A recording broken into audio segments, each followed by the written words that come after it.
Good morning. എവിടെ പോവാ? Drawing ക്ലാസ്സിൽ. അതെയാ? പാറു എന്തിയെ? പാറു എണ്ണിട്ടില്ലെന്ന് മാത്രമല്ല, പാറുവിന് എക്സാം ആണേ. അപ്പോൾ പാറുവിന് പഠിപ്പിക്കാനുള്ളത് കൊണ്ട് ഞാൻ നമ്മൂനെ മാത്രമേ ഇവിടുന്നുള്ളൂ. ഗേസ് മലയാളം ഒത്തിരി പഠിപ്പിക്കാനുണ്ട്. ഇതുണ്ടല്ലോ അമ്മുക്കുട്ടിയുടെ. അപ്പോൾ ഇഷ്ടപ്പെട്ടോ? അമ്മുക്കുട്ടിക്ക് ബർത്ത്ഡേക്ക് ഗിഫ്റ്റ് കിട്ടിയത് സൂപ്പർ അല്ലേ? Thank you Lachu.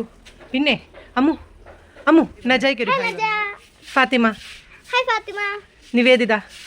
Hi Nivedia. Nivedita. Hi Nivedia. Nivedita. Hi Nivedita. Okay. Gauri. Hi Gauri. Okay. അപ്പോൾ അമ്മുക്കുട്ടി മാത്രമാണ് ഇന്ന് പോകുന്നത്. അമ്മുക്കുട്ടി ചെവിയൊക്കെ ക്ലീൻ ചെയ്യണം ഗൈസ്, ഇയർബഡ്സ് ഇട്ട്. അപ്പോൾ ഞങ്ങൾ പോയിട്ട് വരാം. ചേട്ടാ അഴുക്കൊന്നുമില്ല അമ്മു. Okay bye. അങ്ങനെ അമ്മുക്കുട്ടിയത് ഡ്രോയിങ് ക്ലാസ്സിനും ഡാൻസ് ക്ലാസ്സിനും ഒക്കെ കൊണ്ടാക്കിയിട്ടുണ്ട്. ഇനി നമ്മുടെ പാറുക്കുട്ടിയെ കൊണ്ട് 10 വയസ്സിൻ്റെ വാക്സിൻ എടുക്കാൻ പോകണം കേട്ടോ. അപ്പോൾ ഇത്രയേ ഉള്ളൂ. ടാറ്റാ.